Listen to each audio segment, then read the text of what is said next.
नमस्कार दोस्तों, आप सभी को झारखंडी जोहार और फिर से स्वागत है आपके अपने चैनल झारखंड एग्जाम में। दोस्तों, आप सभी के डिमांड पर और कई सारे दोस्तों के रिक्वेस्ट पर ये वीडियो जो है आज का होने वाला है। जो एक्साइज कांस्टेबल 4 अगस्त 2019 को एग्ज़ाम हुआ था और उसे जो है झारखंड सरकार ने उसे कैंसिल कर दिया था और उसी को लेकर हम लोग कोर्ट में अभी लगभग 2.5 साल से लगे हुए हैं इस केस के लिए। और इस केस से झारखंड के कई सारे घरों में जो है एक नई ऊर्जा के साथ उन लोगों का जो है घर बसने वाला है। और एक तरह से देखा जाए तो उन लोगों के लिए ये एक संजीवनी के समान होगा, क्योंकि कई सारे लोग तो जॉब का उम्मीद भी छोड़ दिए हैं। और उन सभी के लिए, उन सभी झारखंडी भाइयों के लिए हम लोग जो है कुछ लड़के लगातार कोर्ट में लगे हुए हैं और हम लोग का एक ग्रुप चलता है जिसमें सभी लोग मिलकर इस केस से जुड़े हुए हैं और हम लोग का केस जो है हाई कोर्ट में चल रहा है। ये सब तो आप लोग जानते होंगे। अगर नहीं जानते हैं और आप चैनल पर नए हैं, चैनल को सब्सक्राइब कर लीजिएगा, ताकि आपको, अगर आप एक्साइज कांस्टेबल स्पेशल ब्रांच और कारा चालक के 2019 वाले स्टूडेंट हैं, तो आपको रेगुलर इस चैनल के माध्यम से इससे रिलेटेड, केस से रिलेटेड जो भी इन्फॉर्मेशन है वो मिलते रहेंगे। और साथ ही दोस्तों, आज का जो वीडियो होने वाला है, जो आपने 4 अगस्त 2019 को एग्ज़ाम दिया था झारखंड एक्साइज कांस्टेबल का, जिसमें 518 पोस्ट थे, उसके बारे में ये चर्चा होगी। इसमें थोड़ा सा एक आइडिया लगाया जाएगा कटअप के बारे में, ताकि लड़कों को मोटिवेशन मिल सके, क्योंकि अभी तक बहुत सारे लोग जो है डाउट्स में हैं और वो फंडिंग वगैरह जो हम लोग केस से जुड़े हुए हैं, उनको लगता है कि मेरा इतना कम मार्क्स में होगा या नहीं होगा। तो सबसे पहले मैं बता देना चाहता हूँ, इससे बहुत सारी चीज़ जो आपको ताज़ा होने वाला है, क्योंकि आपने जब आज से 4 साल पहले ये एग्ज़ाम दिया था, उसके बाद लगभग ये सब चीज़ आपके माइंड से हट गया था। लेकिन इस वीडियो को देखने के बाद आपको बहुत कुछ जो है रिकॉल हो जाएगा, याद आ जाएगा कि किस प्रकार से आपका एग्ज़ाम हुआ था और क्यों मैं इस तरह से बातें बोल रहा हूँ, पॉजिटिव बातें बोल रहा हूँ। अगर आपको केस से रिलेटेड कुछ इन्फॉर्मेशन चाहिए और अगर आपको लग रहा है कि हम लोग पागलपन की तरह क्यों इस तरह इतना एक्साइटेड क्यों है, तो आपको 11 मार्च के बाद पता चल जाएगा क्योंकि क्यों हम लोग एक्साइटेड हैं और क्यों इतना ऐसे अग्रसर हैं। तो आपको थोड़ा सा टाइम देना पड़ेगा, 10-12 मिनट। तो सारी चीज़ें आपको मैं इस वीडियो में क्लियर कर दूंगा। और जो नए हैं उसको मैं एक चीज़ बता देना चाहता हूँ कि हुआ क्या था कि केस हुआ कोई अलग केस पर और पनिशमेंट मिला किसी और को। यानी केस था सोनी कुमारी पर, जो कि अभी झारखंड में टीचर पोस्ट पर अपने नौकरी कर रही है। और हम लोग जो थे बिना मतलब के इसमें घसीट दिए गए और हम लोगों को जो अभी तक भुगत रहे हैं। तो इसी को लेकर हम लोग हाई कोर्ट गए हैं और सुप्रीम कोर्ट से हरी झंडी ऑलरेडी मिल चुका है। उसी जजमेंट को लेकर हम लोग हाई कोर्ट में लड़ रहे हैं और हम लोग का पक्ष क्या है क्या नहीं आप लोगों को तो पता होगा। और जो नए हैं वो इस चैनल पर बहुत सारे वीडियो बने हुए हैं कैसे रिलेटेड, आप उसे देखकर जान सकते हैं। अब बात करते हैं दोस्तों एग्जाम पर, ओनली एक्साइज कांस्टेबल के ऊपर। स्पेशल ब्रांच का अगला वीडियो होगा, क्योंकि एक ही वीडियो में दोनों के बारे में नहीं बता सकते हैं। सिर्फ इसमें एक्साइज कांस्टेबल 2018 वाले जो वैकेंसी था, इसका एग्जाम 4 अगस्त 2019 में हुआ था, उसके बारे में बात करेंगे। दोस्तों, आपको पता होगा कि उस दिन जो है आपने 3 पेपर में एग्जाम दिया था। और थोड़ा सा एग्जाम के बारे में बता देते हैं कि इस एग्जाम के बारे में यही जान लीजिए आप कि झारखंड में एकमात्र यानी कि 3 एग्जाम जो थे आपका उस टाइम जो निकला हुआ था 2018 में, उसमें से एक्साइज कांस्टेबल, स्पेशल ब्रांच और कारा चालक, ये इतना ही ईमानदारी पूर्वक और इतना ही एक जेन्युइन और फेयर एग्जाम हुआ था कि आप उससे जुड़े कोई भी स्टूडेंट से पूछ लीजिएगा कि एग्जाम कितना टाइट था। यानी कि वहाँ जेमर जो लगा हुआ था, अभी मैंने सीजीएल का भी एग्जाम दिया हाल फिलहाल में, जेमर नाम मात्र का लगा हुआ था, लेकिन उस एग्जाम में कहीं किसी को भी उसमें जो है नेटवर्क नहीं मिल रहा था।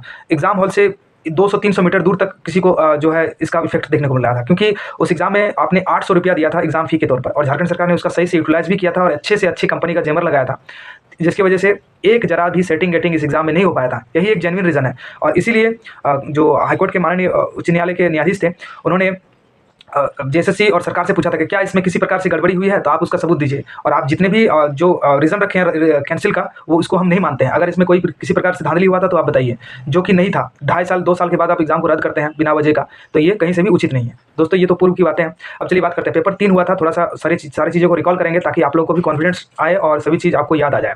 पेपर 3 हुआ था, 3 पेपर का एग्जाम हुआ था। पेपर 1 जो था वो क्वालिफाइंग नेचर का था। इसमें जो है 120 क्वेश्चन था, 60 आपका हिंदी और 60 क्वेश्चन आपका इंग्लिश का था। और दोनों ही पेपर मिलाकर, दोनों ही क्वेश्चंस को मिलाकर एक पेपर में, यानी पहला पेपर में आपको 30 क्वेश्चन सही करना था, 36 क्वेश्चन सही करना था 30%। 36 क्वेश्चन अगर आपका सही था नेगेटिव काट कर, यानी एक क्वेश्चन में आपको 3 नंबर मिलने वाले थे सही करने पर, और गलत होने पर 1 नंबर काट लिया गया था। अगर इस प्रकार से सभी का अगर आप मिलाकर आपका 36% आता है, यानी 108 नंबर अगर आपका होता है उसमें, 120 क्वेश्चन में अगर 120 क्वेश्चन में अगर आपका 108 नंबर आता है पर क्वेश्चन 3 नंबर, तो आप जो है एक तरह से क्वालिफाइंग है। आपका पेपर 2 और पेपर 3 का अब मेरिट के लिए उसमें जो है रिजल्ट जब बनेगा तो अब आपका रिजल्ट में नाम आ सकता है। अब चलिए बात करते हैं आगे, यानी आप मेरिट के लिए फाइट कर सकते हैं। अब बात करते हैं पेपर 2 का, जो कि रीजनल नंबर था। आपको पहले ही बता चुका हूं मैं कि सही क्वेश्चन पर ये एक क्वेश्चन सही होने पर 3 नंबर दिया जाता था और एक क्वेश्चन गलत होने पर आपको 1 नंबर काट लिया जाता था। अब बात करें रीजनल लैंग्वेज पर, तो ये 100 नंबर का क्वेश्चन था जिसमें आप अलग अलग टाइप से आपने चुने होंगे, कोई खोटा रखा था, कोई नागपुरी, कोई हिंदी, कोई संथाली। इस प्रकार से जितने भी झारखंड के में रीजनल लैंग्वेज है इस पर जो है वो एग्जाम हुआ था। अब इसमें 100 क्वेश्चन का 300 नंबर दिया गया था और पेपर 3 में 120 क्वेश्चन था, जिसमें Jharkhand GK, national GK, math था और साइंस, ये 4 टॉपिक मिलाकर 120 क्वेश्चन था, जिसमें कि पर क्वेश्चन 3 नंबर 360, यानी कुल 660 नंबर में आपका मेरिट बनने वाला था। अब 660 में अगर बात करें दोस्तों, अब कैटेगरी वाइज थोड़ा बात कर रहे हैं, ध्यान दीजिएगा। जो जनरल कैटेगरी के लिए अगर आपका मिनिमम, ये देखिए मिनिमम, इससे कम अगर है तो आप इसमें थोड़ा सा उम्मीद कम रख सकते हैं, लेकिन मिनिमम बात कर रहे हैं, इसमें मिनिमम मार्क्स बताया जा रहा है, इससे थोड़ा सा अधिक बाद में देखा जाएगा, क्योंकि ये बहुत जेन्युइन एग्जाम हुआ था और सिर्फ झारखंडी इसमें एग्जाम दिए थे, तो इस वजह से जब जेन्युइन कोई भी एग्जाम होता है तो कट ऑफ उसका लो जाता है, और जब इसमें किसी प्रकार से चोरी होती है, गड़बड़ी होती है या सेटिंग गेटिंग होता है तो वो कट ऑफ हाई जाता है। ये बात आप सीधे सिंपल तौर पर देख लीजिए, कितना भी ईजी क्वेश्चन क्यों ना हो, अगर जेन्युइन एग्जाम होगा तो कट ऑफ लो रहता है, और अगर सेटिंग गेटिंग होता है तो कट ऑफ हाई जाता है। IRB में सेटिंग गेटिंग बहुत हुआ था, इसी वजह से नॉर्मलाइजेशन करके झारखंड के छात्रों को बाहर रखा गया था। इसमें बहुत सारे लोग भुक्तभोगी था, मैं भी उसमें भुक्तभोगी रह चुका हूँ। तो ये बहुत ही इंपॉर्टेंट है दोस्तों, जितने भी झारखंडी है इस वीडियो को तुरंत लाइक कीजिएगा। आपको मैं बताने वाला हूँ कट ऑफ मिनिमम क्या रह सकता है। मिनिमम 60%, यानी 60% जनरल का कट ऑफ मिनिमम रह सकता है। अगर आपका 60% से ऊपर है तो आप जो है फिजिकल की तैयारी कीजिए और बेहिचक आप इस पर पूरे भरोसा रखिए। हम लोग लगे हुए हैं, न्यायालय के समक्ष हैं और पूरा जी जान से लगे हुए हैं। 60%, यानी अगर नंबर की बात करें, एक क्वेश्चन 3 नंबर के हिसाब से, तो आपका 1% जो है वो 6.6 नंबर में हो रहा था, और टोटल 396 से ऊपर नंबर आप जनरल में है, यानी कि 400 से प्लस आपका नंबर आता है जनरल कैटेगरी से। तो आप जो है बिल्कुल एक तरह से आराम फील कर सकते हैं, और आपकी उम्मीद बनी रहनी चाहिए कि हाँ मेरा रिजल्ट आ सकता है। अब बात करें दोस्तों OBC BC1 की, तो 58% का अगर आप मार्क्स में कन्वर्ट कीजिएगा तो यही 383 के आसपास नंबर होता है। ये मिनिमम है, इससे थोड़ा सा हाई जा सकता है, लेकिन मिनिमम आप उम्मीद रख सकते हैं, इतना में आप थोड़ा सा उम्मीद रख सकते हैं कि मेरा रिजल्ट हो सकता है, क्योंकि ये पूरा जेन्युइन और फेयर एग्जाम हुआ था। और उसके बाद अगर BC2 की बात करें तो इसमें 56%, यानी कि 370 नंबर के आसपास अगर आपका नंबर है, उससे थोड़ा सा अधिक है तो आप सेफ मानिए, अगर थोड़ा सा और अधिक है तो आप और सेफ मान सकते हैं अपने आप को। मिनिमम आप इतना मार्क्स में रिजल्ट का थोड़ा बहुत उम्मीद रख सकते हैं दोस्तों। उसके बाद अगर हम बात करें तो SC कैटेगरी से अगर आप बिलोंग करते हैं, चूँकि इसमें EWS का रिजर्वेशन नहीं था उस टाइम, क्योंकि वैकेंसी पूरा पुराना है, तो उस टाइम SC कैटेगरी से आपसे बिलोंग करते हैं, 55% है।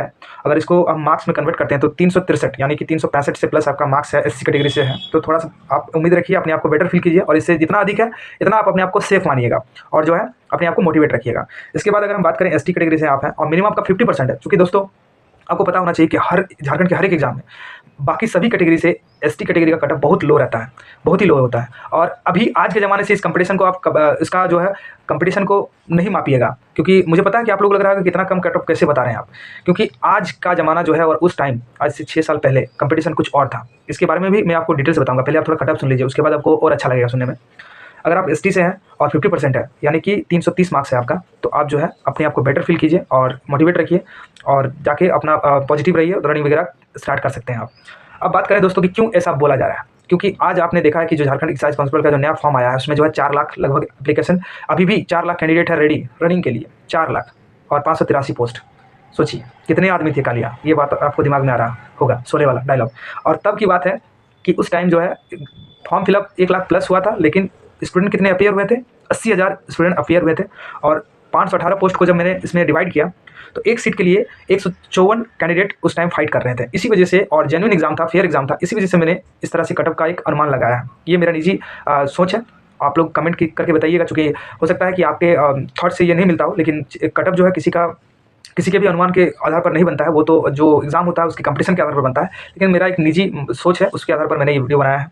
तो दोस्तों 154 कैंडिडेट एक सीट पर उस टाइम फाइट कर रहे थे, और इस वजह से थोड़ा सा मैंने कटअप जो है लो ही बताया है। अब देखा जाए दोस्तों कि ये आप लोग के ऊपर क्या लगता है, आप लोग कमेंट करके जरूर बताइएगा अपना राय, और थोड़ा सा टाइम दीजिएगा, 10 मिनट में आपको कुछ जाने वाला नहीं है, पूरा 24 घंटे में 10-12 मिनट आप निकाल के अगर इस वीडियो को देख लेते हैं तो आपको पूरा डाउट क्लियर हो जाएगा। मैंने पूरी चीज़ों को एक बार फिर से रिकॉल करवाया है, जो आपने 4 अगस्त एग्जाम देने के बाद, जब से 1 सितंबर 2021 को इस एग्जाम को कैंसिल किया था, इसके बाद आपने इसके बारे में सोचना छोड़ दिया था, तो उसी को लेकर ये वीडियो है। सभी झारखंडी भाई आप लोग के लिए आपको एक बार फिर से जाग जाइए और जागृत हो जाइए, क्योंकि ये जो है न्यायालय के समक्ष पहुंच चुका है केस, और बहुत ही अंतिम मोड पर है। और सभी लोग जो कटअप के बारे में पूछते हैं कि भैया मेरा इतना मार्क्स है, क्या कुछ उम्मीद रखें या नहीं रखें, इस वीडियो को देखिएगा, थोड़ा सा आपको रिलैक्स फील होगा, क्योंकि इसमें जो मैक्सिमम नंबर वाले हैं उनमें से 50% लोगों का जॉब ऑलरेडी हो चुका है, और जिनका एक जॉब हो चुका है, 1-1.5 साल तक जॉब कर चुके हैं, वो जो है फिर से इसमें आना नहीं चाहेंगे, और वो लोग जो है मैक्सिमम नंबर वाले हैं, यानी कि रिजल्ट भी आएगा तो वो लोग रनिंग करने नहीं जाएंगे। इसीलिए अगर आपका कटअप में ये जो मिनिमम है, यानी कटअप का लास्ट भी आपका इतना मार्क्स है, तो मे भी चांसेस है कि आपका रिजल्ट आ जाए। रिजल्ट आ जाए तो मेरिट भी बनने का चांस रहेगा, क्योंकि इसमें रनिंग भी है और बहुत सारे लोगों का जॉब हो चुका है, तो वो लोग फिर रनिंग में नहीं जाएंगे।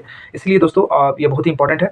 आपको अगर वीडियो पसंद आए तो वीडियो को लाइक कीजिएगा, चैनल को सब्सक्राइब कीजिएगा और अपने दोस्तों को भी शेयर कीजिएगा। और जितने भी झारखंडी भाई हैं वो थोड़ा मोटिवेट हो जाइए और हम लोग का थोड़ा साथ दीजिए, क्योंकि इसमें सिर्फ 1-2 स्टूडेंट का नहीं, जबकि आपका 1000 प्लस स्पेशल ब्रांच और 518 एक्साइज कांस्टेबल के जितने भी कैंडिडेट हैं उन सभी के लिए ये मुहिम है, ये चैनल है उन लोगों के लिए, उसके हित के लिए ये जो हम लोग लगे हुए हैं। अब 11 मार्च को देखना होगा दोस्तों कि हम लोग लिए क्या न्यूज़ लेकर आते हैं। हम लोग बहुत ज़्यादा आशावादी हैं इसके लिए, और बहुत सारे लोगों का जीवन इसमें दाव लगा हुआ है। जितने लोग नेगेटिव कमेंट करते हैं ना, उनको सोचना चाहिए कि भाई क्या मायने रखता है हम लोग का एग्ज़ाम। बहुत लोगों को लगता है कि यार एग्जाम ही हुआ था ना। आप देखिए ना यूपी पुलिस में किस प्रकार से अभी पेपर लीक हुआ है, झारखंड सीजीएल में पेपर लीक हुआ है। ये पेपर लीक का एक महाकांड जो जिस प्रकार से एक दौर चल रहा है, इसमें जो है ईमानदारी पूर्वक एग्जाम होना बहुत ही मुश्किल नज़र आ रहा है, और ये एक ईमानदारी पूर्वक एग्जाम हुआ था। इसीलिए हम लोग दिलो जान से इसमें लगे हुए हैं। ईमानदारी कहाँ से एग्जाम होगा ऐसा? अभी ऐसा करवाने के लिए सरकार टाइट होना चाहिए। उस टाइम जो है रघुवर दास की सरकार थी और उन्होंने बहुत ही अच्छा से अपने टाइम पीरियड के अंत में इस एग्ज़ाम को कंडक्ट करवाया था, क्योंकि 800 करके एग्ज़ाम फॉर्म फी रखा गया था और उसका सही से यूटिलाइज़ भी किया गया था। सही से जो है जैमर लगाया गया था, इतना टाइट चेक इन हुआ था, और 3-3 बार इसमें जो है हर पेपर के बाद जो है आके एक तरह से ई वेरिफिकेशन होता था हम लोगों का। तो बहुत ही जेन्युइन एग्ज़ाम हुआ था दोस्तों। इसीलिए थोड़ा सा आप लोग आशावादी बना के रखिएगा और वीडियो पूरा देख लीजिए, आपका सारा डाउट क्लियर हो जाएगा।